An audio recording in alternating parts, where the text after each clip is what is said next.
الذي أرسل إلى الناس كافة بشيرا ونذيرا وداعيا إلى الله بإذنه وسراجا وقمرا منيرا أما بعد فأعوذ بالله من الشيطان الرجيم بسم الله الرحمن الرحيم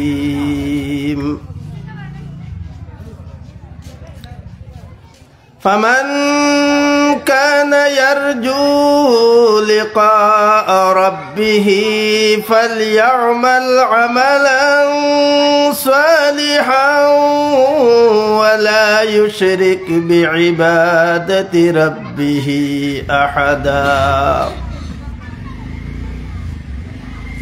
وقال تعالى في موضع أخرى خذ من أموالهم صدقة تطهرهم وتزكيهم بها وصل عليهم إن صلاة سكن لهم. وقال النبي صلى الله عليه وسلم من قرأ القرآن وعمل بما فيه ألبس والده تاجا يوم القيامة زوه أحسن من زو الشمس أو كما قال رسول الله صلى الله عليه وسلم. وقال النبي صلى الله عليه وسلم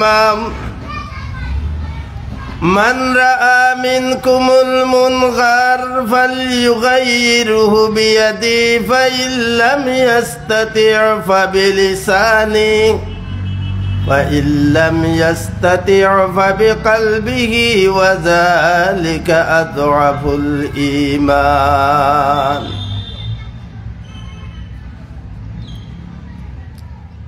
ধন্য যেজন পড়ে দুরূদ প্রিয় নবীর নাম দুজাহানে পুরে তাহার সকল মনস্কাম। ধন্য যেজন পড়ে দুরূদ প্রিয় নবীর নাম দুজাহানে পুরে তাহার সকল মনস্কাম। মনের মধ্যে ফুটিয়ে নবীর প্রেমের শত দল তুরা সল্লি আলা মুহাম্মাদিন বল সকলে বল তুরা সল্লি আলা মুহাম্মাদিন বল সকলে বল। এলোরে চাঁদ হাসলো দরায় আদার হলো দূর দুলুক বলুক ছড়ায় আলোক প্রিয় নবীর নূর। ও মনসুর জলে বেশে বেশে ও মনসুর জলে বেশে বেশে মদিনাতে চল তুরা সল্লি আলা মুহাম্মাদিন বল সকলে বল তুরা সল্লি আলা মুহাম্মাদিন বল সকলে বল। মরুর দুলাল মুহাম্মাদি মোদের প্রিয় নবী দৈন্য ভুবন মোদের নবী চরণ দুলালবী। মা আমিনার কুলের চাঁদ করে জলমল তোরা সাল্লি আলা মুহাম্মাদিন বল সকলে বল তোরা সাল্লি আলা মুহাম্মাদিন বল সকলে বল লা ইলাহা ইল্লাল্লাহ লা ইলাহা ইল্লাল্লাহ লা ইলাহা ইল্লাল্লাহ লা ইলাহা ইল্লাল্লাহ লা ইলাহা ইল্লাল্লাহু মুহাম্মাদুর রাসূলুল্লাহ গর্তবাসী আহলে ঈমান আজিজ গর্তবাসী আহলে ঈমান আজিজ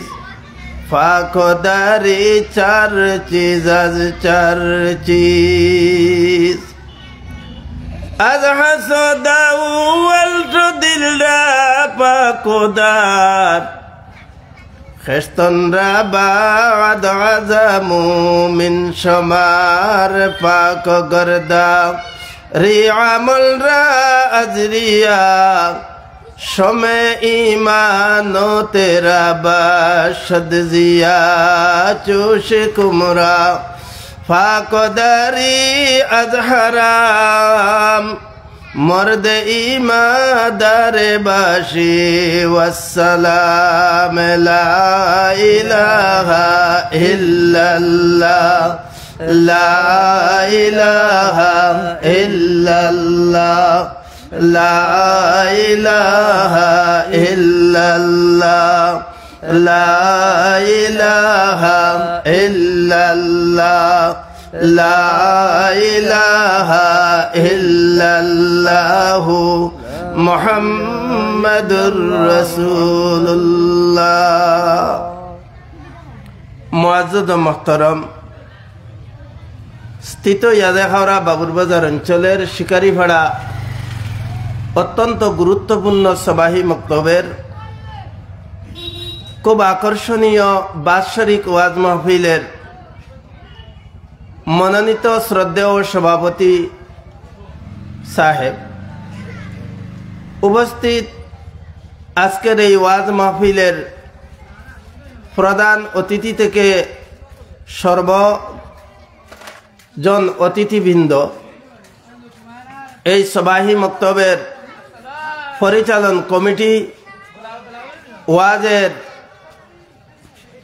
সর্বাঙ্গীন সহযোগী আল্লাহর প্রেমিক বন্দা ও বান্দিগণ, আল্লাহ তাবারক তাআলার অসংখ্য অগণিত মেহেরবানি যে আজকের মতো ধার্যকৃত এক দিনে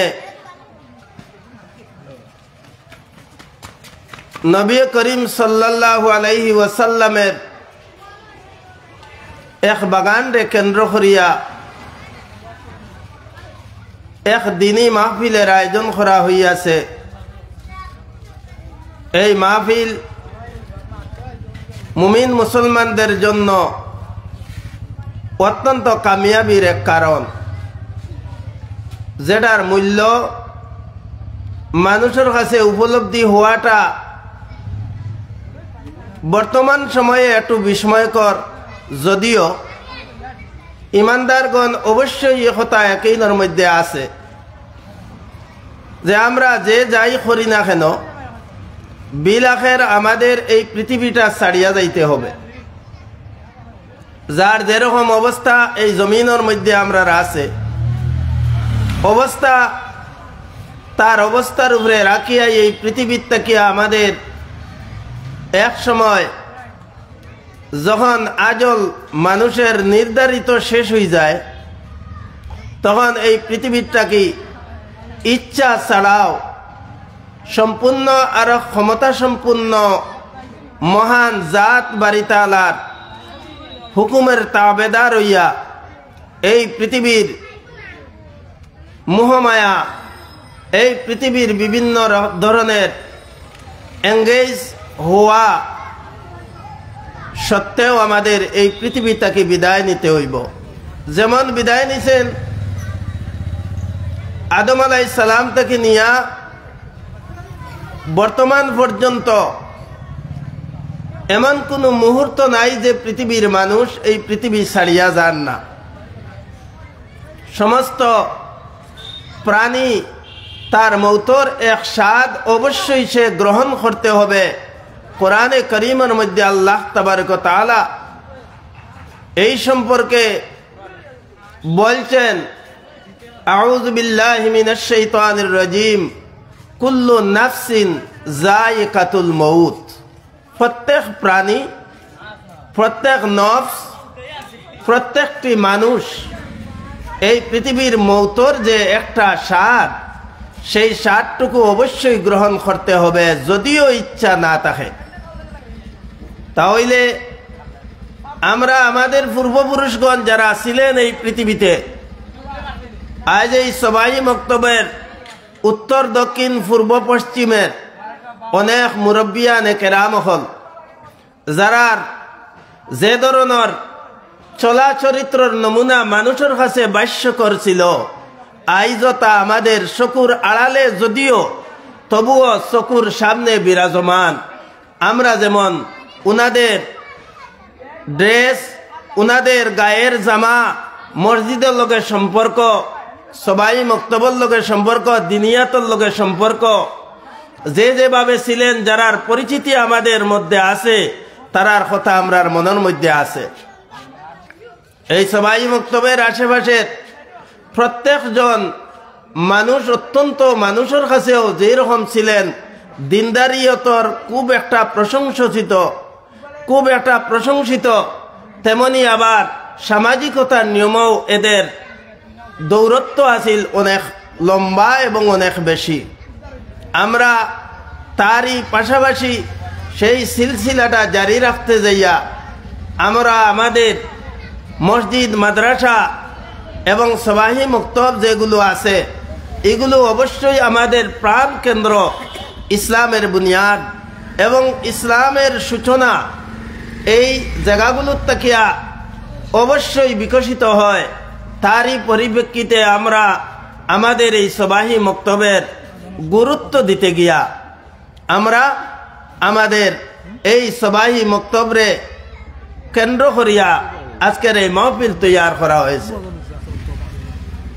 তো এই মাহফিলের গুরুত্ব সম্পর্কে আমি অল্প কিছুক্ষণ আপনাদের সামনে তার গুরুত্ব আরোপ করতে চাই। দেখেন, আমাদের সমাজের অনেক দুর্বলতা, যেটা আমরা স্থানীয়ভাবে আলাপ আলোচনা করতে গিয়া আমাদের কোনো লজ্জাশরম হওয়ার কথা নয়। স্থানীয়ভাবে আমরা একে অন্যর সংস্পর্শী, আমরা একে অন্যর দরদি, আমরা একে অন্যর সুখে দুঃখে আমরা একে অন্যর খোঁজ খবর নেই।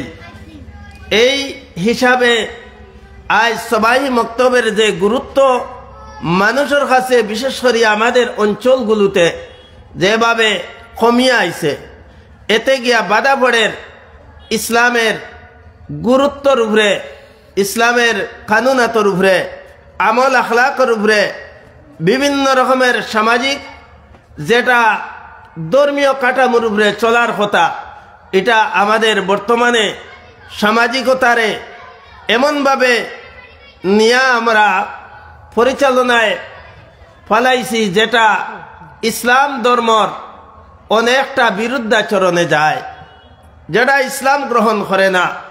তো এর বিভিন্ন সাইট নিয়ে আলোচনা করলে দেখা যায় একমাত্র সবাহি মক্তবের গুরুত্ব না থাকার কারণে আজ মুসলমান হলর ঘরের মধ্যে অনেকটা অসামাজিক এবং ইসলাম বিরোধী, শরীয়ত বিরোধী অনেক কিছু আয়া প্রবেশ করে নিছে, যেটা পশ্চিমা বিশ্বের তথা ইসলামের শত্রু হিসাবে আখ্যায়িত, যারা পৃথিবীর প্রত্যেকটা মানুষের চায় যে মুসলমান হলর ঘরের মধ্যে কিভাবে অন ইসলামিক নিয়ম নীতিরে প্রবেশ করানো যায়, এই আপ্রাণ চেষ্টার বলে অনেক কিছু আমরা সহজ করিয়া আমাদের ঘরের মধ্যে প্রবেশ করাইছি। যদি এটারে দূরে করতে হয় তাহলে আমরা আমাদের এই সবাই মক্তব যেগুলো আছে এগুলোরে অবশ্যই আমরা গুরুত্ব সহকারে দেখতে হইব। আজ মক্তবের এই পড়াশোনাটা মানুষের কাছে আমরার কাছে ধরা পড়ে।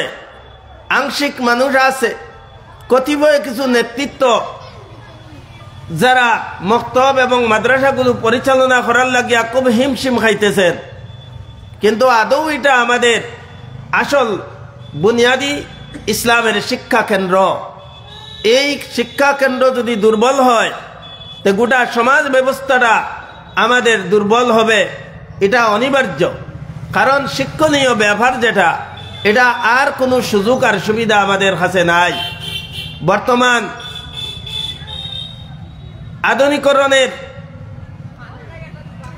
মানুষ এমন প্রত্যাশী, আধুনিকরণের পছন্দ নিয়ে অনেক জিনিসের উপরে মানুষ দাপিত হয়েছে। আধুনিকরণের যেটা ইসলামের সামঞ্জস্যতা বজায় রাখে, যে সেই আধুনিকরণ নিয়ে আমরা এই পৃথিবীতে চলতে ফিরতে উঠতে বসতে আমাদের কোনো আপত্তি থাকতো না। কিন্তু যে আধুনিকরণের মধ্যে ইসলামের বাধা থাকবে, দ্বীনের বাধা থাকবে, আল্লাহ এবং আল্লাহর রসুলের এই নিয়ম নীতির কোনো আপত্তিকর কোনো বিষয় থাকবে, আমরা অবশ্যই তা বর্জন করতে হবে, আমরা এগুলা পরিত্যাগ করতে হবে। আজ মুসলমান হলের ঘরে তিলাওয়াতের সুর, তিলাওয়াতের আওয়াজ অনেকটা কমিয়ে আইছে এবং জমানায় এই বৈজ্ঞানিক ত্রুতে যে সমস্ত মানুষের সুবিধার জন্য অনেক সহায়ক বস্তু হল বানাইছেন, যেমন আমরা সহজ এবং সরলভাবে এই জমিনের সব কিছু আজকে মুঠের ভিতরে আনিয়া দিয়া দিছে। যেমন মোবাইল এক বস্তু, প্রত্যেকটা ঘরের মধ্যে নাইলেও জনে জনে এক একটা মোবাইল আছে। যারা এখনো কিনতে পারছে না তারারও আপ্রাণ চেষ্টা আছে যে একটা মোবাইল আমি কিভাবে সংগ্রহ করতে পারি। এই মোবাইলের মধ্যে অনেক ভালো মন্দ অনেক কিছু আছে। আপনি যদি মোবাইলের মাধ্যমে স্বাস্থ্য জীবন চাই, আপনি যদি চান এই মোবাইলের এমন কিছু অ্যাপস আছে যে অ্যাপসের মধ্যে ফাক্কাবাক্কি কোরআনের আলোচনা, উলামায়ে কেরামদের মসলাগতভাবে আলোচনা এবং হাদিসের তাৎপর্য এবং বিভিন্নভাবে আপনার ইসলামিক অনেক জানার মতো বিষয়বস্তু এই মোবাইলের মাধ্যমে তার অ্যাপসের মধ্যে রাখা হয়েছে। যদি আপনি চান তাহলে মোবাইল দেখি দেখি বহুত মানুষ আমরার কাছে এই কথাটা দৃষ্টান্ত আছে যে অনেক মানুষের তিলাওয়াত শিখিলাইছে। মোবাইলের অ্যাপসের মধ্যে আছে যারা বিলকুল আরবি সম্পর্কে কোনো জ্ঞান নাই, আরবি অক্ষরটুকু কোনো কিছু জানে না, অথচ প্রতিদিন এক মানুষ আমার কাছে এমনভাবে ধরা পড়ছে যে এই মানুষে কোনোদিন সবাই বক্তব্য দেওয়ার সুযোগ পাইছে না, তো তার মোবাইলটা কিয়া এমনভাবে এই মানুষে আরবিরে তার জ্ঞানের মধ্যে আনছে, বর্তমানে সে কোরআন শরীফত 5 থেকে 6 পারা হাফিজ হয়ে গেছে। এখানে বিলকুল আলিফ বা এই অক্ষরটুকু জ্ঞান তার মধ্যে ছিল না। আমার কাছে এক মানুষ হঠাৎ করে একদিন আইয়া আমারে কইল, হুজুর আমি কোরআন শরীফের কিছু সূরা মুখস্থ করছি, আমি বহুত দিন থেকে চেষ্টা করি আর আপনারে ওই সূরাগুলো শুনাইতাম, আমার এর মধ্যে কোনো ভুল ত্রুটি আছে কিনা। আল্লাহর বান্দার এই তিলাওয়াত শুনিয়া আমি জানি যে মানুষে কোনো জিনিস জানে না, অথচ দেখা যায় কোরআন শরীফের ম্যাক্সিমাম ফজিলতর সূরা হল আল্লাহরই বান্দায় মুখস্থ করে রাখছেন। দস্তুর মতো এক মানুষ কোরআনে হাফিজ হইতে পারে। পৃথিবীর এরকম দৃষ্টান্ত আছে, মোবাইলের মাধ্যমে 30 পারা কোরআন শরীফ আছে, 30 পারা বুখারী শরীফ আছে, বিভিন্ন হাদিস, বিভিন্ন ফতোয়া, বিভিন্ন ভালো ভালো অনেক জিনিস যেটার সমাধান আমরা অনেক সময় খুঁজি, তার মোবাইলের মাধ্যমে এগুলো সমস্ত আপনার অ্যাপসের মধ্যে আপনার সার্চ করার লগে লগে আপনি যেটা চাইবেন এটা আপনার মোবাইলের মাধ্যমে আপনার চোখের সামনে আইবে। তাহলে গুনাহ কোন জিনিস এবং সওয়াবের কোন জিনিস কোরআন শরীফের গুরুত্ব সম্পর্কে আমরা যদি আজ মোবাইলটা সুন্দরভাবে ব্যবহার করি, তাহলে মোবাইলের মাধ্যমে আপনি দিনদার হওয়া সহায়ক হইবে। এটা কোনো জাত অসুবিধা, কোনো আপত্তি নাই। কিন্তু আফসোস এবং পরিতাপের বিষয়, অনেক মানুষ মোবাইলটা ব্যবহার করার কিছু, যেহেতু এটা এই যুগের নতুন এক বস্তু, বর্তমান সময়ের এই মোবাইল, আগ জমানাত এই মোবাইল ছিল না, এবং মোবাইলের ইশারা ইঙ্গিতের এটাতে বনব তার গুরুত্ব সম্পর্কে অনেক হাজার হাজার বছর আগেও আপনার এই জাতীয় বিষয়ের উপরে আলোকপাত করা হয়েছে। বিভিন্ন নবী রসুল পয়গাম্বর রহলর আওতায় আপনার এগুলো পাওয়া গেছে।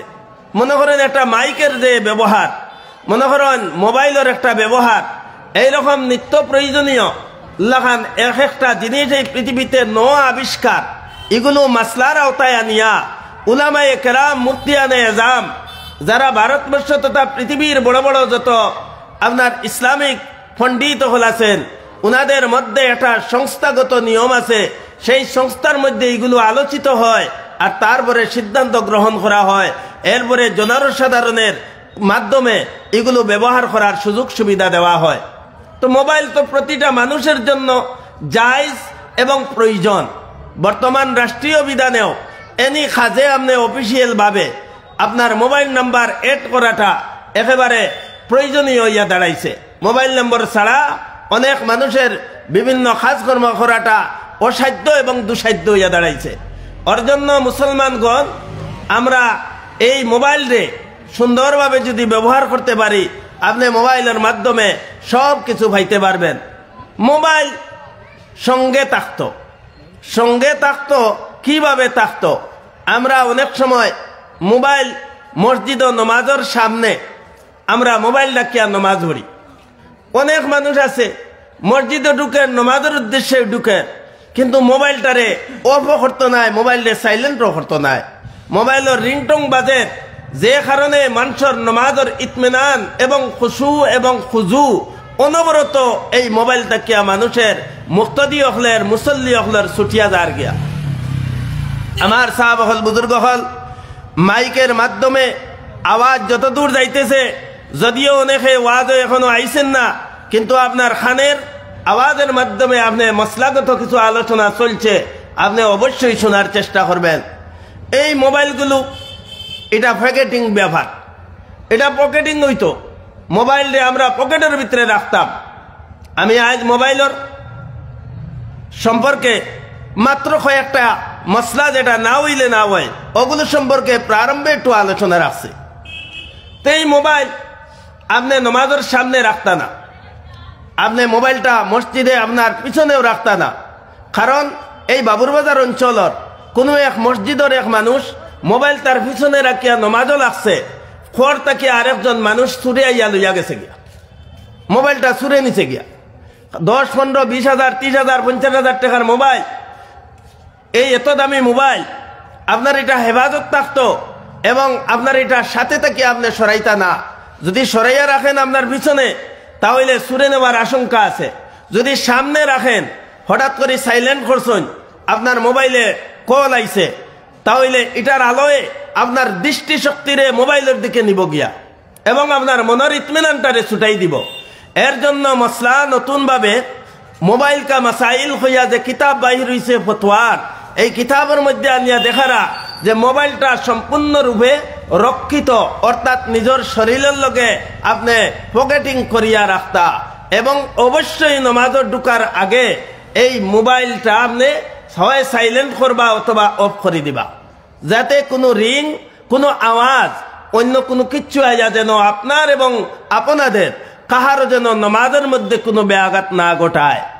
প্রত্যেকটা মানুষ আমরা সচেতন এবং সুচ্চার হওয়ার প্রয়োজন। এখনো বহুত মানুষ এরকম আছে যারা মসজিদের ভিতরে অনবরত মোবাইলের রিংটং বাজে, অথচ বাদবাকি মানুষের নমাজের যে ইতমিনান এবং খুশু যে ছুটি যার গিয়া, তার দায়বদ্ধতা তা নেই আপনার গ্রহণ করতে হবে, অন্য কোনো মানুষ তার দায়বদ্ধ হইতো নাই। আমার এই কারণে যদি অন্য কোনো মানুষের নমাজের ছুটি যায় গিয়া, তাহলে আল্লাহর কাছে দায়বদ্ধতা আমার থাকবে, অন্য কেউর থাকতো নাই। এর জন্য মসজিদ ঢুকার আগেই আমরা আমাদের অবশ্যই স্মরণ করিয়া আমরার মোবাইলগুলো আমরা অফ করবো অথবা সাইলেন্ট করবো এবং শরীরের লগে এইগুলা আমরা ঢুকাইয়া রাখবো। সামনেও তৈতাম না, পিছনেও তৈতাম না, ডানে বামে তৈতাম না। মোবাইলের রিংটং যদি অবশ্যই কোনো মানুষ ভুল আর শুদ্ধ দ্বারা আল্লাহ তাআলা এই মানব জাতিরে তৈয়ার করছেন। আল্লাহ তাআলা মানুষ ইনসানের আগে আরো এক জাতি তৈরি করছিলেন ফিরিস্তা, এক জাতি তৈরি করছিলেন জিন্নাত। কিন্তু এই দুইটা জাতির দ্বারা আল্লাহর লক্ষ্য উদ্দেশ্য পূরণ না হওয়ার কারণে আল্লাহ তাবারক ওয়া তাআলা এই জমিন ও ইনসান জাতিরে বানাইছেন আল ইনসানু মুরাক্কাবুম মিনাল খাতাই ওয়ান নিসিয়ান। মানুষ জাতিরে আল্লাহ তাবারক ওয়া তাআলা সৃষ্টি করতেন ভুল এবং শুদ্ধর মাধ্যমে। মানুষ ভুল করবে, তারপরে আবার তার সতর্কবাণী আসবে, হয় নিজের ব্যক্তিগতভাবে অথবা উপরের শোনা অনুযায়ী কোনো মানুষ সতর্ক হইব। অতএব সে তার ভুলটা নিজের তাকে বুঝিয়ে নিব, আল্লাহর কাছে দোয়া পড়ব, তওবা তিল্লা করব। আল্লাহ তাবারক ওয়া তাআলা তার এক নাম রাখছেন গফুর। আল্লাহ তাআলা তার এই গফুরের নামের খাতিরে আল্লাহ তাআলা এই বান্দারে মাফ করে দিতে পারেন। ওর জন্য আমার সাহাবায়ে বুজুর্গ হল, যখন আমরা মসজিদের ভিতরে প্রবেশ করমু, এই দুনিয়াদারির কোনো কিছু আর সংস্রবতা থাকে না, কোনো সম্পর্ক থাকার কথা নাই। এর কারণে আল্লাহর নবী সাল্লাল্লাহু আলাইহি ওয়াসাল্লাম যখন আমরা মসজিদের মধ্যে প্রবেশ করতাম, তখন আমরা দুনিয়াদারিরে ত্যাগ করতে গিয়া আল্লাহ তাবারক ওয়া তাআলার সম্পূর্ণ সংস্পর্শী হইয়া এমন এক দোয়া আল্লাহ তাবারক ওয়া তাআলা শিখাইয়া দিলেন, যে দোয়ার মাধ্যমে এই জমিনও মানুষ কামিয়াব হওয়া ছাড়া তার এই নসিব বা তার এই ভাগ্য বা তার রাইসের মাঝে অন্য কোনো কিছু থাকে না। সেই দোয়াটা হইল আল্লাহুম্মা আফতাহ লি আবওয়াবা রাহমাতিকা, অর্থাৎ হে আল্লাহ তুমি আমার জন্য তোমার রহমতের দরজা খুলে দাও। আল্লাহ তাবারক ওয়া তাআলা এই রহমতের কামনা একমাত্র আল্লাহর ঘর মসজিদ ব্যতীত অন্য কোথাও রাখা হয় নাই। আল্লাহ তাবারক ওয়া তাআলা এই রহমতরে পাইতে হইলে প্রত্যেকটা মুসলমান তোমার মনের দ্বিধাদ্বন্দ্ব সমস্তরে ছাড়িয়া, তুমি তোমার গ্রুপিজম ছাড়িয়া, তোমার দল বল সমার প্রশ্ন তোমার উত্তর সব কিছু ছাড়িয়া আল্লাহর এই জমিনের যতটা মসজিদ তৈয়ার হইছে, আল্লাহ তাবারক ওয়া তাআলার বাইতুল্লাহ শরীফরে বানানির পরে এই জমিনের উপরে মাটির সিটা আল্লাহ তাবারক ওয়া তাআলা যে যে জায়গার মধ্যে ফেলাইছেন, কোনো না কোনো ক্ষেত্রে গিয়া সেই জায়গাতে একটা মসজিদ আল্লাহ তাবারক ওয়া তাআলার হুকুমে বনে যায়। সুবহানাল্লাহ। যেহেতু এই মসজিদ আল্লাহ তাবারক ওয়া তাআলার হুকুমের মাধ্যমে হয়, অতএব জমিনও কোনো মানুষের আর প্রশ্ন থাকার কোনো কথা নাই, কোনো আর বড়াই থাকার কথা নাই, কোনো দল বল নিয়ে যে আমি আলাদা এটা মসজিদের আপনার ক্ষতির সাধন করারে আমি পছন্দ করমু, তা ইমানদারির মধ্যে গিয়া এফেক্ট করে দিবে। অতএব প্রত্যেকটা মানুষ জানতে হবে যে আল্লাহর ঘর মসজিদে ঢুকার আগে আল্লাহর রাসূল তাকিয়া যে সিস্টেম আমরা মুসলমানগণকে দেওয়া হয়েছে, এটা হইল আল্লাহুম্মা আফতাহ লি আবওয়াবা রাহমাতিক, হে আল্লাহ তোমার রহমতের ভান্ডার আমার জন্য খুলে দাও, তোমার রহমতের দরজা আমার জন্য খুলে দাও। এবার মসজিদে ঢুকলাম, এবার নামাজ রে আদায় করলাম। ও ভাই, মসজিদের ভিতরে ঢুকলাম যখন, আমি জগৎরে ত্যাগ করলাম, ওই মসজিদের ভিতরে ঢুকিয়া আপনি কোনো গল্প গুজব করিয়া যদি নিজের বা অন্য কোনো মানুষের ক্ষতি করেন, মসজিদ হইল আল্লাহর রহমতের জায়গা, মসজিদ হইল জান্নাতের একটা টুকরা, মসজিদ হইল মানুষের জান্নাত দেওয়ার একটা রাস্তা। ওই জায়গার মধ্যে যাইয়া আপনি দুইজন তিনজন, আপনি হোক বয়স্ক হোক আপনার কম বয়সী, কোনো মানুষে এই দুনিয়াবি কোনো কথাবার্তা বা গল্প টল্প করিয়া ওই মসজিদের কোনো সময়ের আপনি নষ্ট করতে না। যেহেতু আপনারে অন্য কোনো মানুষে নি পছন্দ বা অপছন্দ করেন একদিক, অন্যদিক হইল মাসলাগতভাবে আপনারে আখ্যায়িত করা হয়। আল্লাহর ফেরেশতাও লেখেন, আল্লাহর নাফরমান তুই মসজিদের মধ্যে চুপ হইয়া তা কথাবার্তা করিস না। কিন্তু আমাদের অনেক মানুষের হয়তো অভ্যাস থাকতে পারে মসজিদের ভিতরে ঢুকার পরে গল্প অন্যের সাথে বিভিন্নতা হওয়া, কেউ বাধা দিলে তার মধ্যে আবার রাগান্বিত হইয়া যায়, কেউ যদি কোনো কথা হয় তাহলে তারে আবার খারাপ পাইলায়। ও সাহেব, তোমার ব্যক্তিগতভাবে ইসলাম নাই, ইসলামের নিয়ম নীতির মাধ্যমে আপনি আমি যদি মানি তাহলে আমরা ইসলাম ধর্ম অবলম্বী। যদি কেন আমার কোনো ব্যক্তিগত প্রশ্ন থাকি যায় আর ইসলামে সেটা গ্রহণ করে না, তাহলে আবার মারাত্মক ধরনের ক্ষতির মধ্যে আমার পড়তে হবে। এই কথা আপনি আমি জানতে হবে। মসজিদের মধ্যে ঢুকলাম, নমাজ রে আদায় করলাম, যদি কোনো মানুষ নমাজ আদায় না করিয়া অমনে শুধু মসজিদের মধ্যে গিয়া বইয়া রয় আর তার ফরজ নমাজটারে আদায় করে, এই মসজিদও প্রবেশ করিয়া সে অল্প সময় বসার কারণে আল্লাহর রহমতের ফিরিস্তা হলে তার আমল নামার মধ্যে ইবাদত ছাড়া অন্য কোনো কিছু লেখন না। সুবহানাল্লাহ।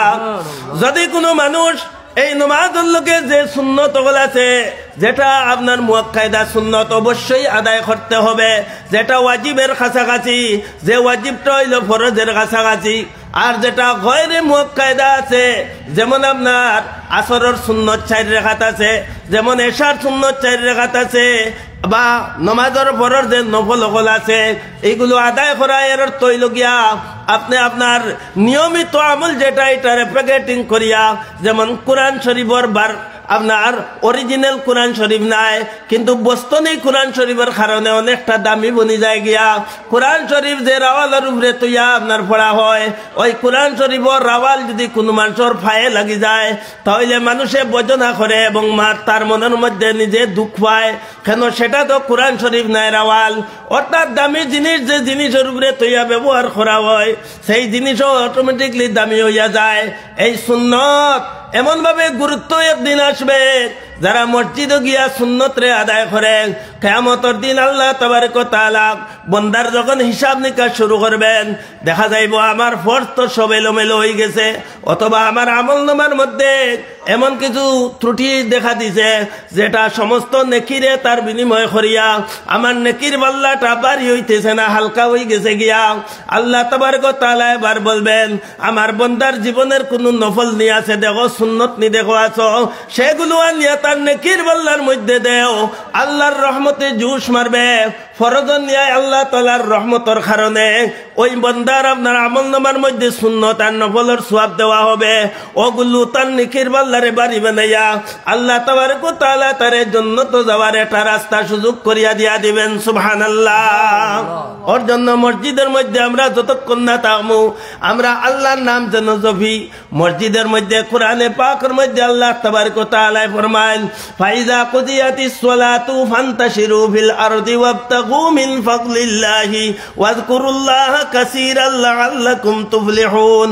বান্দা, তুমি যখন মসজিদে গিয়া নামাজ তোমার শেষ হয়ে যায়, ফাইজা কুদিয়াতিস সালাত, নামাজ যখন তোমার শেষ হয়ে যাব, ফান্তাশিরু ফিল আরদি, তখন তুমি তোমার জমিন ও তোমার কর্মস্থলে তুমি যাও, তোমার ক্ষেত কামারির যাও, তোমার দোকানদারির মধ্যে যাও, তোমার চাকরির ডিউটির মধ্যে যাও, তোমার যে পেশা আছে এই জমিন ও চলাফেরা করতে তোমার পরিবার পরিজনের দায়িত্ব জিম্মাদারি আছে।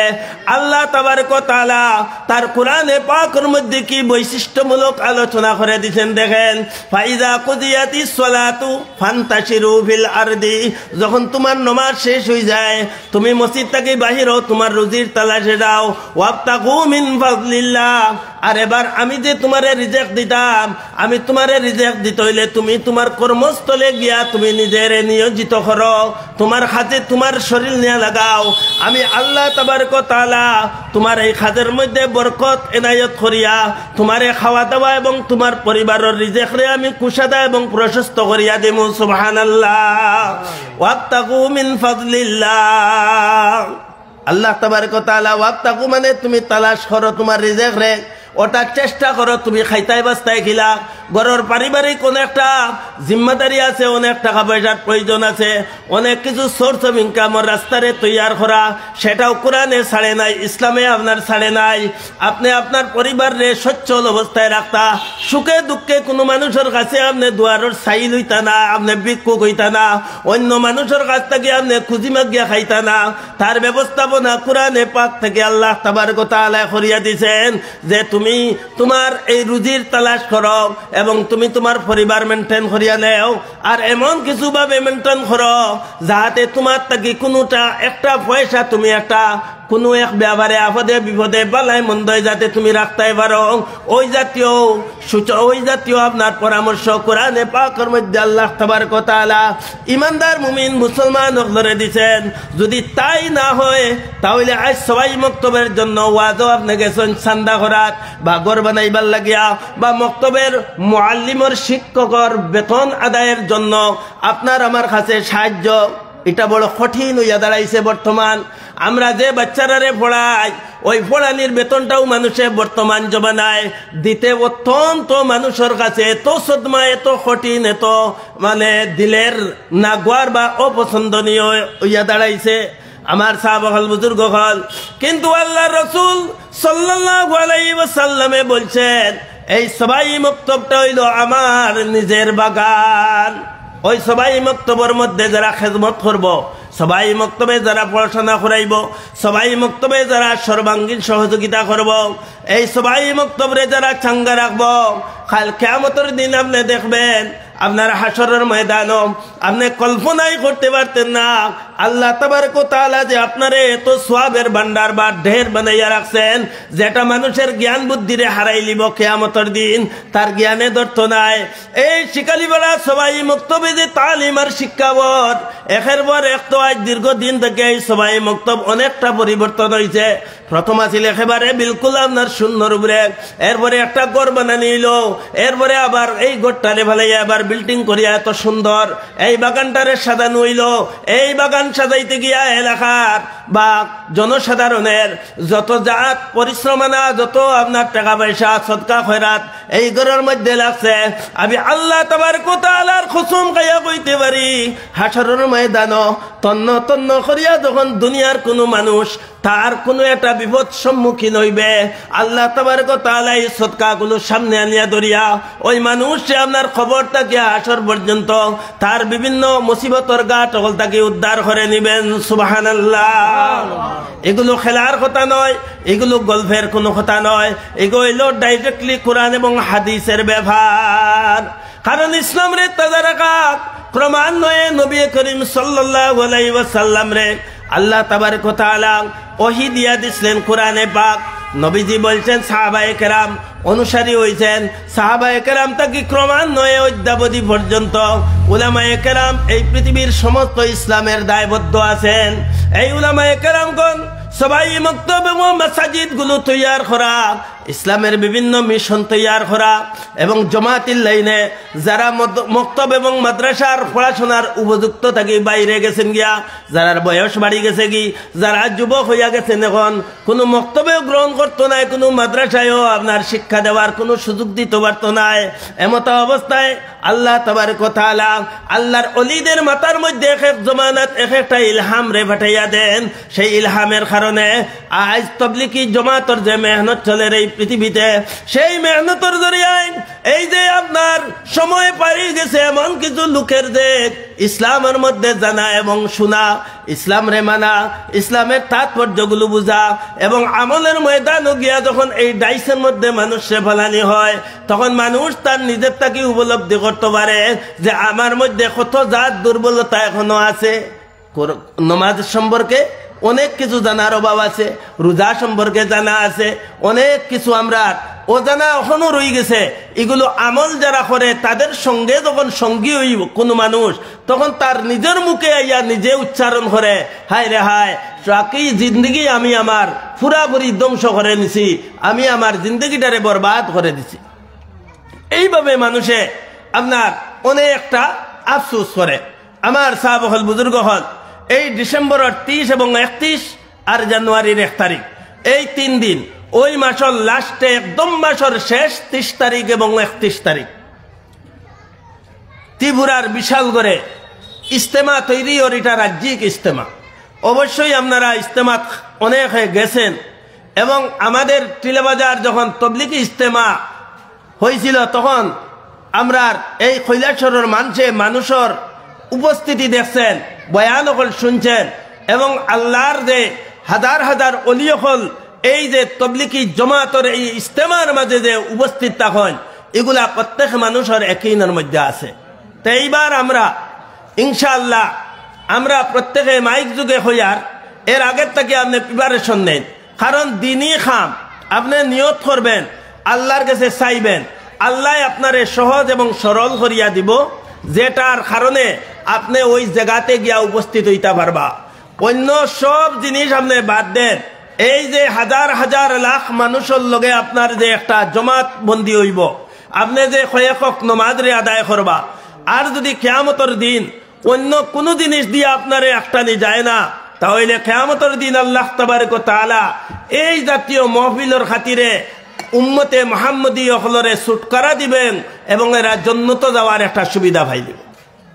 যেহেতু এটা সম্পূর্ণ নিজের খাওয়া দাওয়া করিয়া, নিজের গাইড বুসকা লইয়া, নিজের এই সময় আল্লাহর দেওয়া জান আর আল্লাহ দেওয়া মাল, এই দুই জিনিসে যারা খরচ আল্লাহর রাস্তার মধ্যে করব, তারাই হইল প্রকৃত ইমানদার। আমার সাহাবা হল, বুজুর্গ হল, এর জন্য আমরা প্রত্যেক মানুষ আগে তাকে ইরাদা করি, বাড়ি থাকবো বাড়ির জায়গাত, স্ত্রী থাকবা স্ত্রীর জায়গাত, বাচ্চা কাচ্চাও থাকবা তারার জায়গাত। আল্লাহ প্রত্যেকের রিজেকরে যোগাইব, কিন্তু এমতা অবস্থায়, চিত্রাইল অবস্থায় তুইয়াও তো কবর হাজার হাজার লাখ লাখ মানুষ যাইতে গিয়ে, তখন তো আর সময় দেয় না, তখন তো আমার দোকানদারি দোকান এমনিই বলাই থাকে। বাপ মারা গেছেন, ছেলেরা দেখা যায় দোকানরে আরো সুন্দর করে সাজাইয়া গুজাইয়া তুলে। তো আল্লাহ তার এই জমিনও তার স্থলবর্তীরে দিয়া তার এই বিবেক, এই জ্ঞান, এই বুদ্ধি, বিবেক, এই বিবেচনা, আমি মনে করি আর আমার বাড়িঘর ছাড়িয়া গেলে হায় রে আমার উপরে অত জিম্মাদারি, এটা চালাইব খে, এটা ওই বকিলা, এটা আকলর বাইরে মাথায় কাজ করে না, এত দায়িত্ব আমার, আর আমি যদি তৈয়া যাই গিয়া তে তো বিভিন্ন রকমের বেশে বইব। যারা এই জমাতুল লাইনে সময় লাগাইছেন, যারার বাড়িঘরের মধ্যে বন্ধ দান ফাখনা, বিভিন্ন সমস্যা, হসপিটাল, আপনার রুগী, ডেলিভারি কেস, এমতা অবস্থায়ও আল্লাহর প্রেমিক বন্দা হল আয়া জমাতি মানুষে যখন তশকিল করছেন, তারা আল্লাহর ওয়াস্তে বাড়ি গেছেন। এখন দেখা যায় হসপিটালটাও শান্তি, বাড়ির দান বান মানুষে আইয়া দাইয়া দিয়া বাড়ির তুলিয়া মারা দিয়া দিলাইছেন, একটা পয়সাও মানুষে নিছে না। ওলা দৃষ্টান্ত হল আমরার চকুর সামনে ঘটে। তো কারণ একমাত্র আল্লাহর এই দিনের রাস্তার উপরে যদি আমি তৈয়ার হইতে পারি, তে আমার এই সাহায্য এবং সহযোগিতার ব্যাপারটা আল্লাহ মানুষের মনের মাঝে জুগাইয়া দিব। এলাকান হাজার হাজার মানুষ জমাতো আছে, যার বাড়িঘর থেকে টেকা একটা ভাইবার মতো কোনো রাস্তা নাই। দেশের মানুষে আল্লাহ তার বন্দা দিলের মধ্যে জাগাইয়া দেয়, ও বন্দা, আমি তো তোমারে বহুত টাকা পয়সা দিয়া দিছি, আমি তোমারে সজ্জিত করছি, সুন্দর বানাইছি, এই বাগানটারে তুমি সুন্দরভাবে সাজাইয়া গুজাইয়া নিছ। আমার অমুক বন্দা জমাতো গেছে, সে সিল্লার যাইবে বা সাইন মাসল লাগি যাইবে বা সালর লাগি যাইবে, আমার বন্দারা তো কোনো টাকা পয়সা নাই। আল্লাহর বন্দার হঠাৎ করে দিলের মধ্যে ওই মানুষের কথাটা আল্লাহ যখন তার দিলের মধ্যে ডালি দিবে, পরের দিন দেখা যায় তার টাকা পয়সা যাবতীয় সবকিছুর ব্যবস্থাপনা তার অ্যাকাউন্টের মধ্যে কোনো মানুষে জানে না, বুঝে না। ওই যে তবলিগি আপনার লক্ষ লক্ষ মানুষের সমাগম হয়, পঞ্চায়েত জেলাখান করে করে আটি আমরা চান্দা কালেকশন করি, খেয়ে খজনের ওই তবলিগি চান্দা দেওয়ার লাগি ব্যস্ত করলাম আপনারে ইয়া বাড়ি করে মানুষে একটাইয়া, তুমি না দিলে হইতো নাই।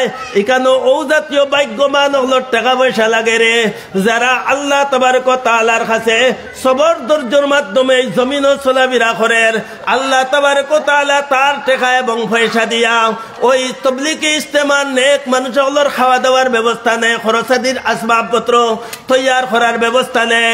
এটা একদম খলে খলে, এটা বলে নয়, ওটা খানে খানে কেউ যদি আপনার ইচ্ছা প্রকাশ করে না। মসজিদে যেমন আমি আলোচনায় এক সুযোগে পাইছিলাম, আমার বন্ধা করলে আমি ওই মসজিদের মুসল্লিও করলে যখন আমি এই বয়ানটা করলাম যে মিনি ইজতেমা টিলাবাজার হয়েছে আর ফাইনাল ইজতেমা এবার বিশাল করে, যদি আল্লাহর কোনো ভাগ্যবান এমন কোনো লোক তা করে, তাহলে ওখানেও তোমার ওই উপার্জনটাকে কিছুটা শরিক হও। আল্লাহর কোনো এক বন্দায় দেখা যায় একবারে আপনার পুরাপুরিটা দেওয়ার লাগি তৈয়ার হয়ে গেছে গিয়া, হইতে দেরি হয়েছে, দিতে কোনো দেরি নাই। এইভাবে মানুষে আল্লাহ তাবারক ওয়া তাআলা এই দিনের কাজের উপরে অগ্রসর করে রাখছেন। আপনি আমি উপলব্ধি করতাম পারতাম নাই যে একদম সাধারণ সাদা সিধা সামান্য দিন মজুরি করিয়া খান, কিন্তু আল্লাহর বন্দার কাছে যেমনে শুনছে এই তবলিগি আপনার ইস্তেমাল লাগিয়া কিছুটা আপনার খরচাদি নেওয়া ওর খলে খলে লুকাই লুকাইয়া এমন বন্দায় তুকাই তুকাইয়া গিয়া আল্লাহর এই দিনের রাস্তার উপরে সাহায্য করেন, বলেন সুবহানাল্লাহ। ও ভাই, কিয়ামতের দিন কত টাকা পয়সারে হাট বাজারে সার দোকানে, আর আমরা কতভাবে এটারে নষ্ট করিয়া ফেলাইয়ার, কত টাকারে আমরা অফিসও করিয়ার, আমরা কত টাকারে অপচয় করিয়া ফেলাইয়ার, কত টাকারে উরুতা মুরুতার খালি খেলনা কিনতে কিনতে হাজারো হাজার টাকারে দুলিশাত করিয়ার, যেটা আর কোনো জাত লাভ নাই, বরং তার লুসকান আছে, তার ক্ষতি আছে। কিন্তু লাভজনক পন্থায় আজ এই সবাই বক্তব্য যদি কোনো মানুষে খাড়া করিয়া আর এই সবাই বক্তব্যের একটা ফান্ড তৈয়ার করিয়া ওটার পিছনে সুখে দুঃখে বলায় মন্দায় লাগিয়া থাকে, তাহলে আপনি নবীজির সামনে গিয়া দাঁড়ানি লাগবো। আল্লাহর রসুলে আপনাকে বলবেন, হো আমার উম্মত, আমি তো একদিন জমিনও ছিলাম, আমার সাহাবায়ে কেরাম তো আমার মুখ থেকে শব্দ বাহির করার লগে লগে তারা এগুলো পালন করত, এবং তারা এগুলোর মধ্যে তারা জান মাল সমস্ত দিয়া সাহায্য করত। খোসাই, তুমি 1400 বছর ত্রিপুরা রাজ্যের ইয়াজা খাওয়া শিকারি বেড়া মক্তবের আওতার তুমি মানুষ, তুমি আমার সামনে খোসাই, আমি তো জমিনও ছাড়িয়ে এলাম, তোমাদের উপরে আমার এই দিনের দায়িত্ব, আমার দায়িত্ব সম্পর্কে তুমি কি দায়িত্ব পালন করছো আমার কাছে জিকা, আমার কাছে পেশ করো। আল্লাহর রসুল তার উম্মতরে এই কথাটা কিয়ামতের দিন জিজ্ঞাসা করবেন, কারণ যে আমার সুপারিশকার, যে আমার সুখে দুঃখে বেলায় মন্দয়, যার মাধ্যমে আমরা জান্নাতে যাইতাম, একটা দিন আজ পর্যন্ত আমরা চিন্তা করলাম নি ওই নবীর যে 63 বছর বয়স ছিল, ওই নবী যে আরব দেশের কোন মুখ্যানগরীর কোন একটা ঘরের জন্ম নিছেন, যার বাবার নাম আছিল আব্দুল্লাহ, যার মাতার নাম আছিল আমিনা, যার সারাটা জিন্দগি গেল সাদার সিধা, যার জিন্দগির মধ্যে আপনার সফর হইল 7 আসমান আর 7 জমিন, যার সিদরাতুল মুনতাহা পর্যন্ত আল্লাহ তাবারক ওয়া তাআলা নিয়ে গেলেন, এমন নবী এবং রসুল, এমন পয়গম্বর যার সুপারিশ কিয়ামতের দিন অন্য নবীর আপনার অগ্রাধিকার থাকে, আমাদের নবী সাল্লাল্লাহু আলাইহি ওয়াসাল্লামের অগ্রাধিকার থাকবে অত্যাধিক, যেটা কিয়ামতের দিন বিচার সভা শুরু হবে না। আল্লাহ তাবারক ওয়া তাআলা ওই কিয়ামতের দিন নবী মুহাম্মদুর রাসূলুল্লাহ সাল্লাল্লাহু আলাইহি ওয়াসাল্লামের কাছে সমস্ত নবীগুলোর কাছ থেকে যখন উম্মত হল ঘুরি ঘুরি আইয়া মায়ুস হইয়া একদম ওভারক হয়ে যাবা, তখন দেখা যাইব একমাত্র আল্লাহ নবী মুহাম্মদুর রাসূলুল্লাহ সাল্লাল্লাহু আলাইহি সাল্লাম একজন রয়েছেন। সমস্ত নবীগুলো কইবা তারার বিভিন্ন ব্যক্তিগত জীবনের অনেক কিছু, যদিও তারা কোনো দোষী নয়, যদিও তারা কোনো গুনাহগার নয়, তারা কোনো অপরাধী নয়, তবুও মানুষে যে অনেক কিছু তারার গায়ের মধ্যে লাগাইয়া যোগ বযোগ ইসলামের শত্রু এবং দিনের শত্রু যারা ছিলেন, তারা যখন বিভিন্ন কথাবার্তা কইয়া নবী হলে কইবা যে একমাত্র আখেরি পয়গম্বরের কাছে আপনারা যান, নবী আখেরি পয়গম্বরের কাছে মানুষ এই প্রশ্ন নিয়ে যখন আইব, আর হাসরের ময়দানের এই জ্বালার সহ্য আমরা রইতেছে না, যখন নবীদের কাছে এই প্রশ্ন বা সোয়াল লইয়া আইবেন, আল্লাহর রসুলে যখন আল্লাহর দরবারে বলবেন, ও আল্লাহ তুমি বিচারের কাজ শুরু করে দাও, আল্লাহর নবী সজ্জার অবস্থায় থাকবা, আল্লাহ তাবারক ওয়া তাআলা বলবেন, হো মুহাম্মদ সাল্লাল্লাহু আলাইহি সাল্লাম, তোমার মাথা তুলো আর তোমার কথাবার্তা আমার কাছে পেশ করো, এরপরে হাসরের বিচারের কাজ শুরু হবে। সুবহানাল্লাহ। এমন নবীর উম্মত, এমন নবী আমাদের ভাগ্যে জুটিছে, এমন নবী আমরা পাইছি যে নবী সম্পর্কে আপনার আকাশে বাতালে একদম দুনিয়া সৃষ্টির থেকে নিয়া আপনার এখন পর্যন্ত, অর্থাৎ কিয়ামত হওয়ার পর্যন্ত, কিয়ামতের পর পর্যন্ত শুধু আল্লাহর এক রসুলের প্রশংসা সমস্ত তৌরাতের মধ্যে আইছে, জবুরের মধ্যে আইছে, ইনজিলের মধ্যে আইছে, সমস্ত সহিবাগুলোর মধ্যে আইছে, সমস্ত নবী রসুল পয়গম্বরগুলোর মুখের মধ্যে আখেরি পয়গম্বর সাল্লাল্লাহু আলাইহি ওয়াসাল্লাম সম্পর্কে বিভিন্ন তারিফ প্রশংসা এবং আখেরি পয়গম্বরের উম্মতগুলোর যে বৈশিষ্ট্য এবং ফজিলত, এইগুলো বর্ণনা করি এক একটা যুগরে অতিক্রম করে গেছেন। সেই যুগের উম্মত হইলাম গিয়ে আমরা কত না দরদি, কত না ফজিলতওয়ালা, ওর জন্য আমরা প্রত্যেকটা খাদরে আমরা দেখতে হবে এটা ইসলামের নিয়ম নীতির ভিতরে আছে কিনা। যদি ইসলাম থাকি আপনার খারিজ বা ইসলাম থাকি আপনার অপছন্দ, ইসলামের বাহিরের কোনো জিনিস আমার পারিবারিক সূত্রে হোক, আমার ব্যক্তিগত জিন্দগির মধ্যে হোক, আমার ব্যবসার জিন্দগির মধ্যে হোক, আমার চাকরির জিন্দগির মধ্যে হোক, তো এইগুলো আমরা আস্তে আস্তে বর্জন করতে হবে। এগুলোর মধ্যে আমরা আস্তে আস্তে ছাড়িয়া আমরা সঠিক এবং সলিড যে ইসলামের মধ্যে সাহাবায়ে কেরাম রাদিয়াল্লাহু আনহুম আজমাইন চলছেন এবং চলার কথা হইয়া গেছেন। আল্লাহ তাবারক ওয়া তাআলা কোরআনে পাকের মধ্যে এই সমস্ত মানুষ সম্পর্কে কইছেন রাদিয়াল্লাহু আনহুম, আমি এদের উপরে রাজি হয়ে গেছি, অর্থাৎ সাহাবায়ে কেরামের উপরে ওয়া রাজওয়ানু। আল্লাহ তাবারক ওয়া তাআলার এই দেওয়া নিয়ামত হল এই পৃথিবীতে কত লক্ষ লক্ষ সাহাবায়ে কেরাম হল রক্ত দিতে হইছে রে ভাই। বর্তমানে ফিলিস্তিনের মুসলমান হলর অবস্থারে উপলব্ধি খালি আফসোস করলে হইতো নাই। 5 ওয়াক্ত নামাজ পড়ো মহিলার পুরুষে, আর ভিডিওগুলা দেখো, কিছু ভিডিও অস্বাভাবিক ভাবে আপনার সাজানো গুজানো আছে। ভিডিও দেখতে হইলে আপনার সঠিক এবং অঠিক আপনার সাইয়া বাসিয়া নতুন আপডেট আপনার সঠিক মানুষের যদি হইয়া থাকে, তাহলে গাজার বর্তমান মুসলমান হলর যে বিপর্যয় চলছে, যে অবস্থা চলছে, প্রায় 30,000-এর উপরে সাধারণ নিরীহ মানুষ, যার মধ্যে নারী এবং শিশু লাগি অত্যাধিক বেশি, অর্থাৎ নিরপরাধ মানুষের একদম সম্পূর্ণরূপে তারা যে বোমা এবং বিভিন্ন গুলাগুলির মাধ্যমে তারা যে অন্যায়ভাবে এই ভাষাইতেছে, তবুও তারা মুখের তাকে তৌহিদ রে সরাইছে না। সুবহানাল্লাহ। তবুও হামাসের পক্ষে, হিজবুল্লাহর বিপক্ষে তারা এখন পর্যন্ত ফিলিস্তিনের কোনো মানুষের একটা শব্দ হইতে পারছে না।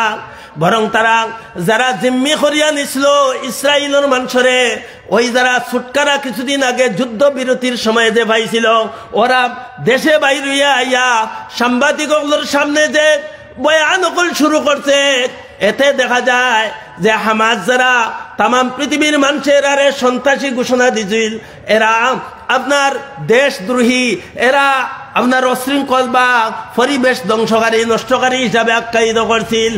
এক হামাসের এই জিম্মি আপনার যখন তারা ছুটকারা পাইল, এরপরে যখন বয়ান দিল আইয়া তাম পৃথিবীর যত ইহুদি এবং বিধর্মীয় আসলা সমস্ত মানুষের মুখ রে জব্দ করে দিছে। সুবহানাল্লাহ। আমাদের কাছে বিভিন্ন অ্যাঙ্গেলের তথ্য আছে। 20-30 হাজার মানুষরে তো আপনার ইসরায়েলের এই বোমা এবং গুলাগুলির মাধ্যমে মারছে, কিন্তু আল্লাহ তাবারক ওয়া তাআলা ওই যুদ্ধ চলাকালীন বর্তমান অবস্থায় 1 লক্ষর উপরে ইহুদিরা আপনার বিভিন্ন দেশের মুসলমান হয়ে গেছেন।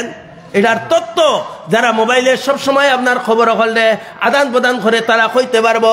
আমি আমার এই কথাটা রেখে অমূলক ধরবা না, আপনি নিজেও সঠিকভাবে ভিডিও চালাইয়া দেখেন, খবর নিয়ে দেখেন, আপনার কাছে তথ্য আইব। সব তথ্য আপনি পাইতা নাই, কারণ এই পৃথিবীটা হইল আমেরিকা, ব্রিটেন এবং ইসরায়েল বা ওই জাতীয় গেসা। কিন্তু এবার আল্লাহ তাআলার কেরেশমা কি দেখেন, চীনের মতো দেশ, রাশিয়ার মতো দেশ, উত্তর কোরিয়ার মতো দেশে আপনার ফিলিস্তিনের সাধারণ একটা সংগঠনকে সমর্থন করছেন। হোকা সুবহানাল্লাহ।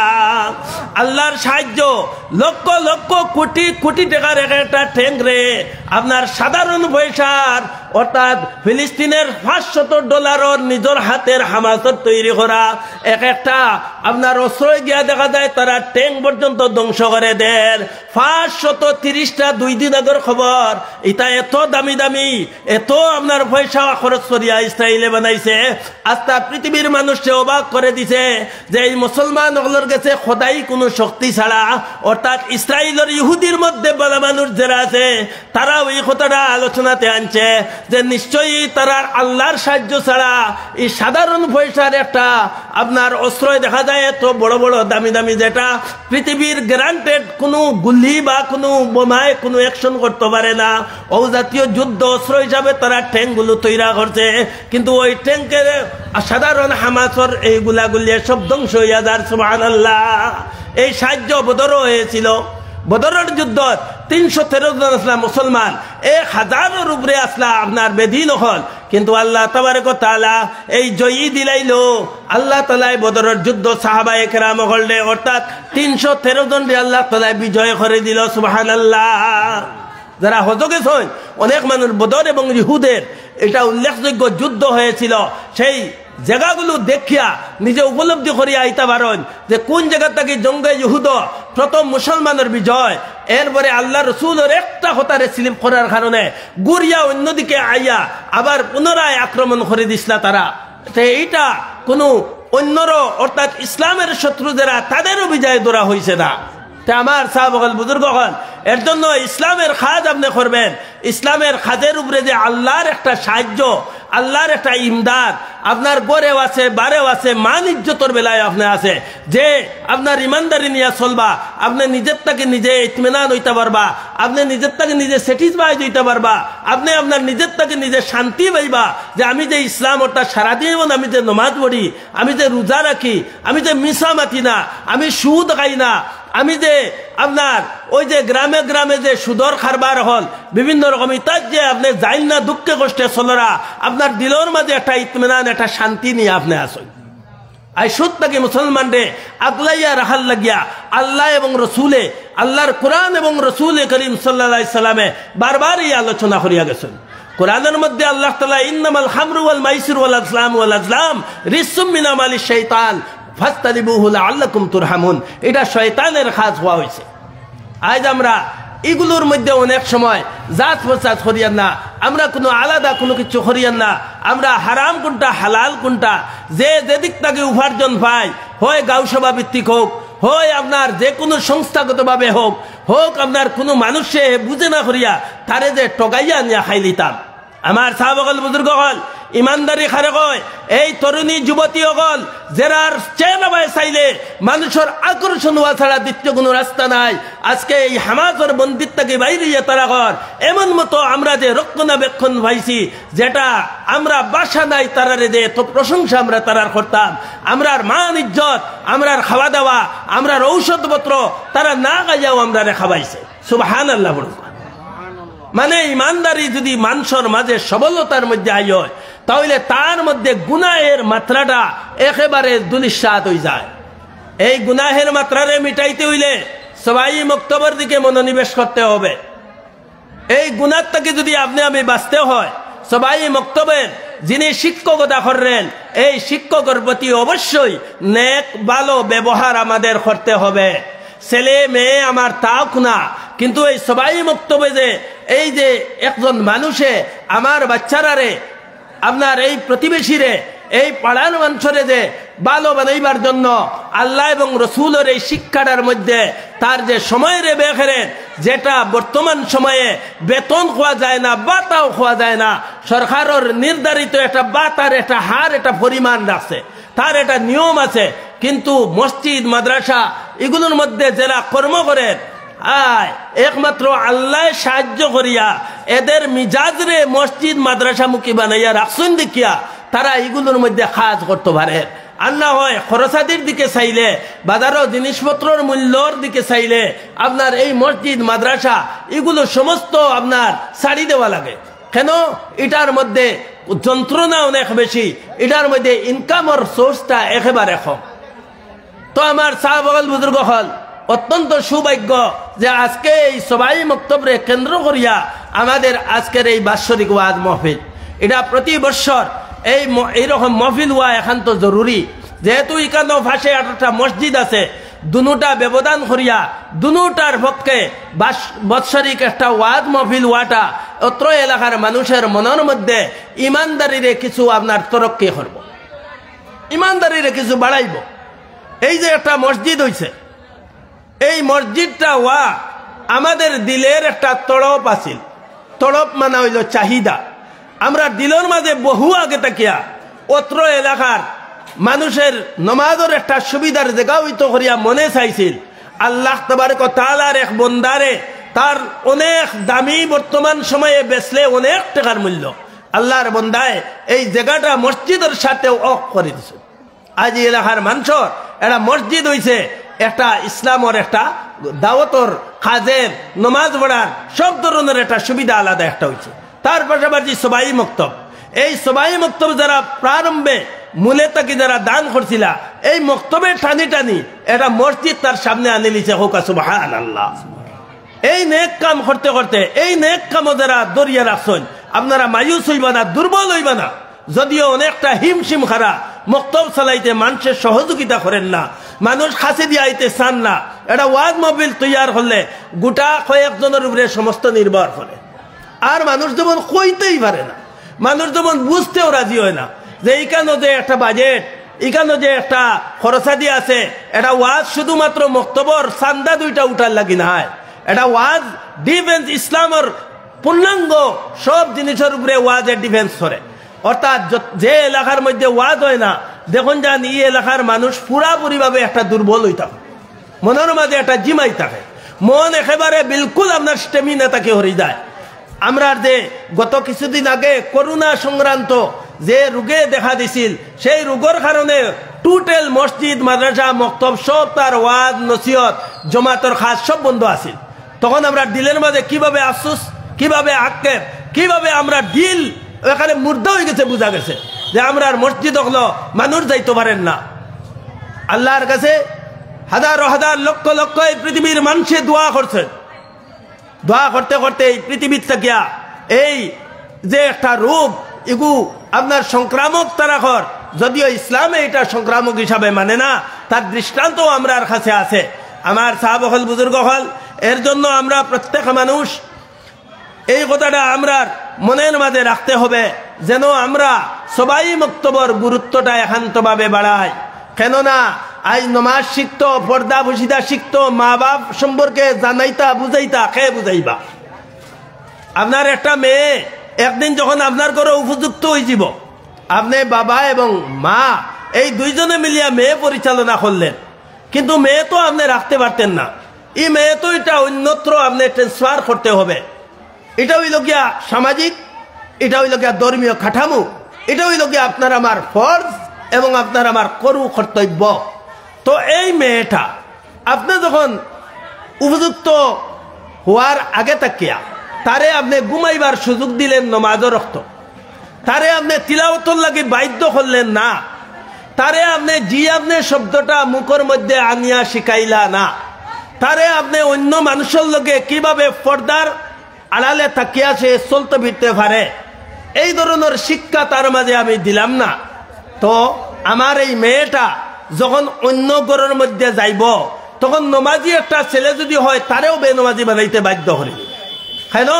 সমাজের ব্যবস্থাটা হইল মেয়েদের পক্ষে ফ্যাসিলিটি যেমন ইসলামেও দিছে, ওইভাবে রাষ্ট্রীয় বিধানেও মেয়েদের ফ্যাসিলিটিরে অত্যাধিক দিয়া বাড়াই দেয়। আজ শ্বশুর হওয়ার বাদেও মাগো এক ফুটা গরম পানি দেও খোয়ার সাহস নাই।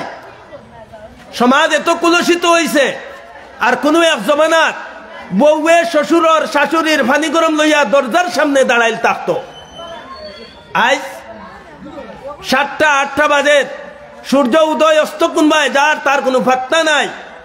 আজ একটা মেয়েরে উপযুক্ত শিক্ষা না দেওয়ার কারণে, মশলাগত শিক্ষা না দেওয়ার কারণে শ্বশুর মানা বাবা, ছেলে হোক মেয়ে হোক, তার মা বাপ যেভাবে যে মাতাকে জন্ম নিয়েছিস উনি আমার মা, যে বাবা আমার জন্মদাতা উনি আমার বাবা, কিন্তু আমি মেয়ে হওয়ার কারণে আমারে আরো 2 জন মা বাপ বানাইয়া দেওয়া হয়েছে। হোকা সুবহানাল্লাহ।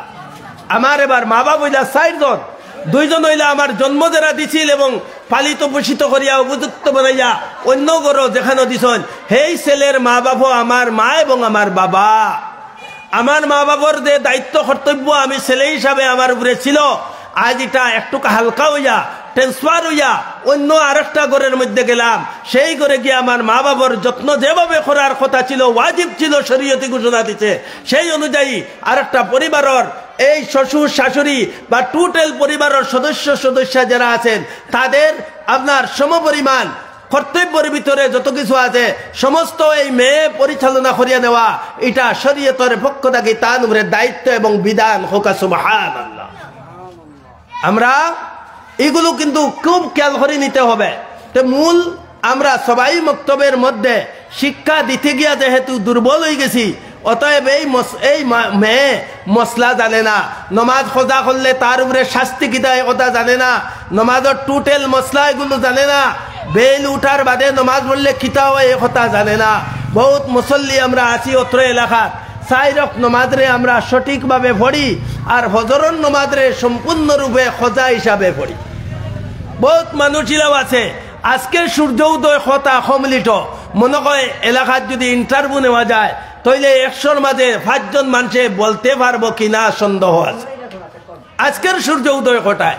কিন্তু আল্লাহ তাবারক ওয়া তাআলা বলছেন, যখন নিচের আসমানে আল্লাহ তাবারক ওয়া তাআলা আছেন রাত্রের শেষ ভাগে, ও আল্লাহর বান্দা তোমার ঘরের আবর্জনা, তোমার ঘরের পরিশানি। তুমি মনে করো আমার তাকে পরিশানি এই পৃথিবী তার খেউ নাই। না না না, তোমার সমস্ত পরিশানি রে যে আপনার হালকা করতে পারে তার নাম হইল কি আল্লাহ। রাত্রের শেষ ভাগে উঠো, নুজুলের রহমতের সময় আল্লাহ নিচের আসমানও আসেন। আল্লাহ তাবারক ওয়া তাআলা বলেন, এমন কোন বান্দা আমার আসনি যে তোমার মনের মধ্যে কোনো কিছু তুমি বাসনা আমার কাছে চাইতায় আর আমি তোমার এগুলো পূরণ করে দিতাম। সুবহানাল্লাহ। রাত্রের শেষ ভাগে আজ থেকে কিছুদিন আগে অত্র এলাকার মাই মুরব্বিয়া নকলর বড় আওয়াজ শোনা যাইতো, জিকির শোনা যাইতো, তিলাওয়াত শোনা যাইতো, তাহাজ্জুদের নামাজের লাগি উঠিয়া লড়াচড়া করা গড় এটা বুঝা যাইতো। আর এখন তার বিপরীত হয়ে গেছে। ঘরের মাঝে কেউ যদি তাহাজ্জুদের একটু আমলি থাকে, একটু লড়াচড়া করে, তে হয়তো ঠান্ডা পানি গরম করতে পারেন না, কারণ চাবি কাটিত হলতা গরুর বেঠিনটায়। আপনার গ্যাসের চুলা হোক, ইন্ডাকশনের চুলা হোক, আর যে কোনো চুলা হোক, বুড়া দুড়া মানুষ চৌকেও দেখেন না। এখন যদি এগুলো কুচ্ছ করা যায় তাহলে জলিয়া বুড়িয়া মরতে পারেন, বাড়ির হলটিরেও মারতে পারেন। এর জন্য বিচক্ষণ মহিলা, বিচক্ষণ পুরুষ, বিশেষ করে যুবক ছেলে ভাই বন্ধু হল যারা আছো, আপনারা সুচ্চার হন। আপনারা যখন আমলের দিকে অগ্রসর হইবেন তাহলে আপনার স্ত্রীগণ অবশ্যই তার পাশাপাশি একদিন, 2 দিন, 3 দিন জুড়ে বলে টানাইয়া আপনি ভাবতেন না। আমল টানাইয়া হয় না, আমলি মানুষের সামনে বলাইয়া অত্যন্ত আপনি যখন আমলে ধরে নিব তখন আর কিন্তু তারে আমলে স্বার্থ নাই। আল্লাহর ডর এবং ভয় তার দিলের মধ্যে নিয়ে গাড়তে হবে। হায় রে হায়, নিজের হাতে খবর, কত মানুষের খবরস্থ করলাম রে। হায় রে, কত মানুষের নিজের হাতে নিজে দোয়াইলাম। হায় রে, কত মানুষের মোরা দেখাত গেলাম। হায় রে, কত মানুষের আমি বাস কাটলাম রে, আর কত মানুষের খবরের মাটি দিলাম।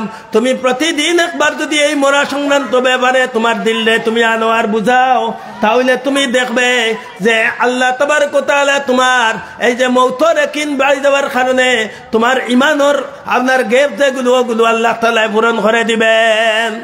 আমার সাহাবা হল, বুজুর্গ হল, এশার আজান হয়তো সম্ভবত 7টার সময়। তো এই সবাই মক্তবের প্রয়োজন আছে অনেক কিছু। এই সবাই মক্তবের বিশেষ করিয়া এই মক্তবের শিক্ষক যে আছেন, একটু অল্প পয়সার মাধ্যমে এই সবাই মক্তবের শিক্ষক এইখানে শিক্ষকতা কররা। আমার মৌলানা জয়নুল হক চৌধুরী সাহেব আজ আল্লাহ তাআলা আমার অনেক ছাত্র ভাই বন্ধুর হলরে খুব উপযুক্ত বানাইছেন। বাবুরবাজার মাদ্রাসার শিক্ষকতা কররা, ফয়েজুদ্দিলেও কররা, কৈলাসহর বা বাইরেও অনেক আমরা কিছু কিছু মেহনত কররা অনেক ছাত্র আল্লাহর আলী মহল হয়েছেন। এনতান্ডে আমি মক্তব্য পড়াইছি। আজ আল্লাহ তাআলা তারারে পড়াইবার উপযুক্ত বানাইয়া দিছ।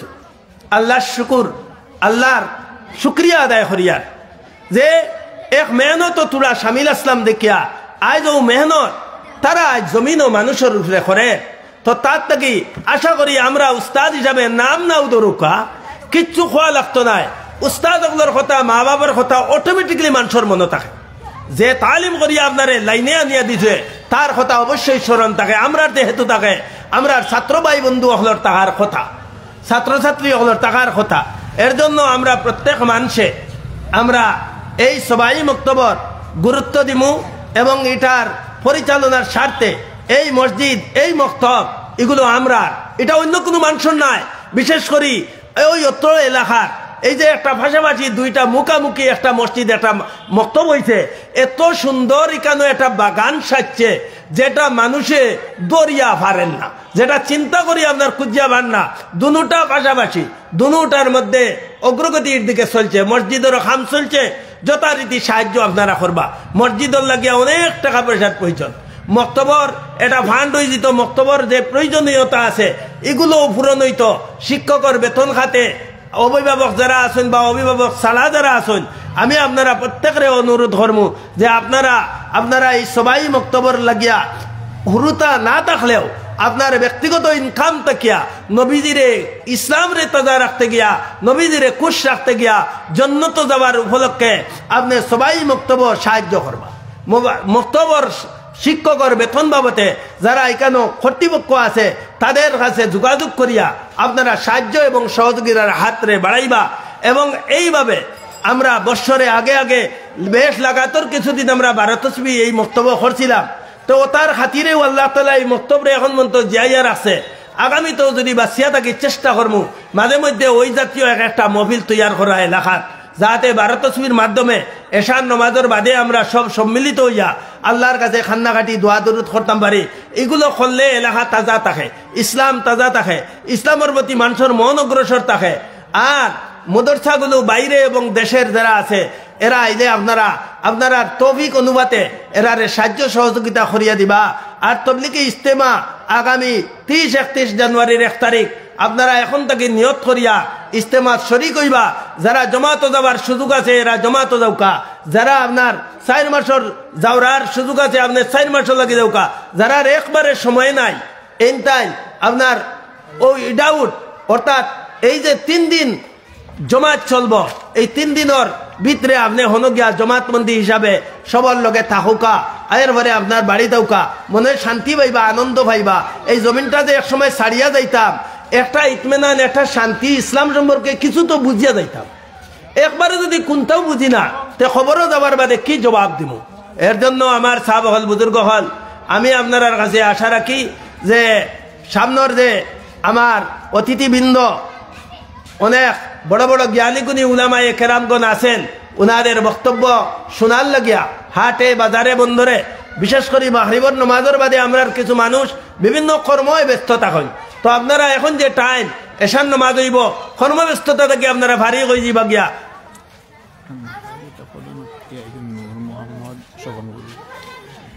মাশাআল্লাহ, জাযাকাল্লাহ। প্রধান অতিথি এইমাত্র শুভাগমন করলেন। নারায়ে তাকবীর, আল্লাহু আকবার, নারায়ে তাকবীর, আল্লাহু আকবার, নারায়ে তাকবীর, আল্লাহু আকবার। দিন ইসলাম, দিন ইসলাম জিন্দাবাদ, জিন্দাবাদ, দিন ইসলাম, দিন ইসলাম জিন্দাবাদ, জিন্দাবাদ। হযরত মাওলানা নূর আহমদ শফনপুরী সাহেব জিন্দাবাদ।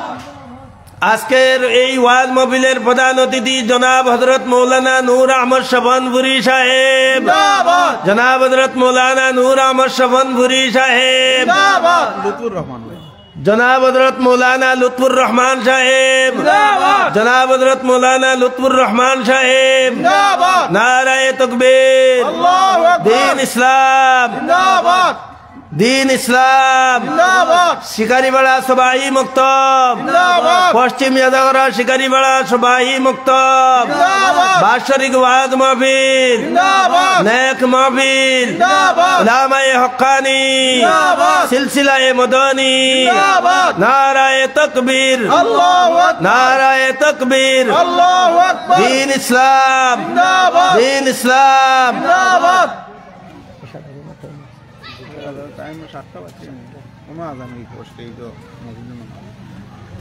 এবার আমি কিছুক্ষণ আপনার সঙ্গে আলোচনায় ছিলাম, যদিও ইচ্ছা ছিল এই বক্তব্যের প্রয়োজনীয়তার ব্যাপারে আমি একটু আলোচনা রাখবো, অল্প কিছু হইলেও রাখছি। এবং সাহায্য সহযোগিতা বাকি যে মৌলানা সাহেব হলে আসুন, আমার এই টাইমের ভিতরে আপনার আলোচনার মধ্যে দিয়া এটা আর ফারা গেছে না, তো বক্তব্যের অনেক প্রয়োজন আছে। এই আপনারা দেওয়ার কারণে বক্তব্যটার খাজ অনেকটা অগ্রগতির দিকে গেছে। ইকানোর কিছু মানুষ আপ্রাণ চেষ্টা করিয়া, যখন আমি এখানে বক্তব্য পড়াশোনা করাইতাম তখন তাকে লইয়া, এর আরো আগে তাকে লইয়া, এরার চেষ্টায়, এই আশ্বাসন মানুষের সহযোগিতায় আল্লাহর এই জমিনও এই সবাই মক্তব দীর্ঘস্থায়ী হয়েছে। আল্লাহ তাআলা কিয়ামত পর্যন্ত এই মক্তবর আপনার দীর্ঘ আয়ু কামনা করিয়া আমি আমার বক্তব্যের এইখানেই সংক্ষিপ্ত করে দিলাম। ওয়া আখিরু দাওয়ানা আনিল হামদুলিল্লাহি রাব্বিল আলামিন।